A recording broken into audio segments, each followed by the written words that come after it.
He was already out, already free, already given a second chance. And yet, on a quiet weekday afternoon, two women walked into work and never walked out again.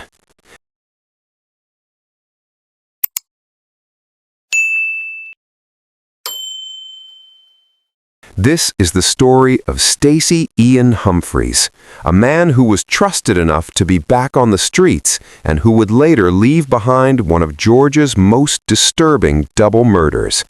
And now, more than 20 years later, the clock is finally running out.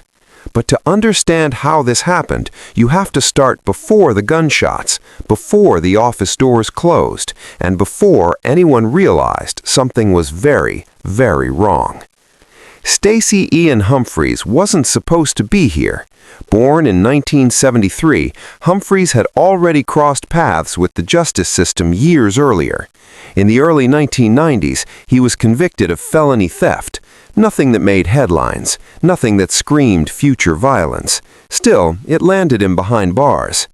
Eventually, he was released on parole, and for the state of Georgia, that decision would come back in the worst way possible.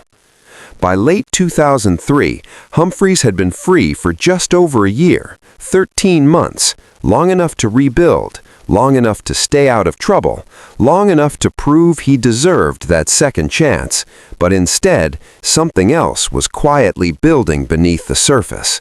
And on November 3, 2003, it finally came out. That Monday started like any other. Inside a small real estate sales office in Powder Springs, Georgia, two women were working a normal shift. No alarms, no panic, no reason to believe danger was about to walk through the door. Cindy Williams was 33 years old, a wife, a professional, someone who had a routine and a future.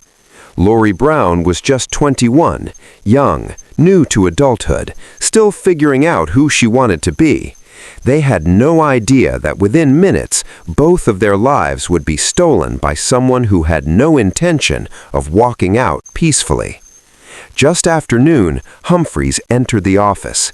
He was armed, and from the moment he pulled the weapon, the tone changed completely. What followed wasn't just a robbery, it wasn't just fear, it was control.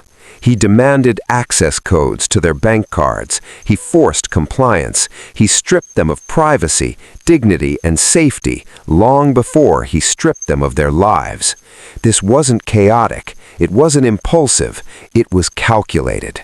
And then, one by one, he ended them. Williams was attacked first. The details, even when told carefully, are hard to hear. She was restrained, overpowered, and then shot, once in the head, once through the back, piercing her heart and lung. She never stood a chance. And after that, Humphreys turned to Lori Brown. She was forced to kneel, head down, completely defenseless. One shot, execution style. Later, investigators would find signs suggesting she'd been held or choked moments before her life was taken. This wasn't rage, this was domination. And when it was over, Humphreys didn't panic. He didn't call anyone. He didn't hesitate. He stole their IDs, ATM cards, credit cards, and walked out, as if he'd just finished an errand. Around 1:30 that afternoon, a nearby builder entered the office. What he found stopped everything. Two bodies, silence, no explanation. Police were called immediately, and the scene told its own story. Autopsies confirmed what investigators already suspected. Both women were killed deliberately, at close range, with no chance to escape. And once the details spread, one question kept coming up again and again. How did someone on parole do this in broad daylight? It didn't take long for Humphreys' name to surface. A coworker recognized the description, the vehicle. The details lined up too well to ignore. Authorities moved fast. They even arranged a meeting with Humphreys and his parole officer just days later, but Humphreys never showed. Instead, he vanished. That missed meeting became the moment investigators knew he was running, and the search widened. 5 days later, hundreds of miles away, his luck ran out. On November 8, 2003, in Hartford, Wisconsin, deputies spotted a vehicle that matched the description circulating nationwide. When they moved in, the man behind the wheel matched too. Stacey Ian Humphreys was arrested without a dramatic standoff, no final chase, no last words, just the quiet end of a short escape. And once police searched the vehicle, the case cracked wide open. Inside Humphreys' rented Jeep, investigators found a Ruger 9mm handgun. Ballistics matched it to the bullets pulled from both victims. Blood was found on the gun.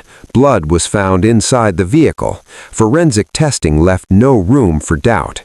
Stacey Williams' DNA was on the weapon. Lori Brown's DNA was in the truck. Authorities also traced ATM withdrawals, more than $3,000 taken after the murders. At the time of his arrest, Humphreys had hundreds of dollars on him. The evidence wasn't just strong, it was overwhelming. By 2004, prosecutors made their decision. They would seek the death penalty. Because this wasn't just murder, it was robbery, kidnapping, aggravated assault, and an extreme level of brutality. Due to heavy media coverage, the trial was moved out of Cobb County. When proceedings finally began in 2007, the courtroom was filled with tension and two families who had waited years for answers. The prosecution laid out a clear motive: money.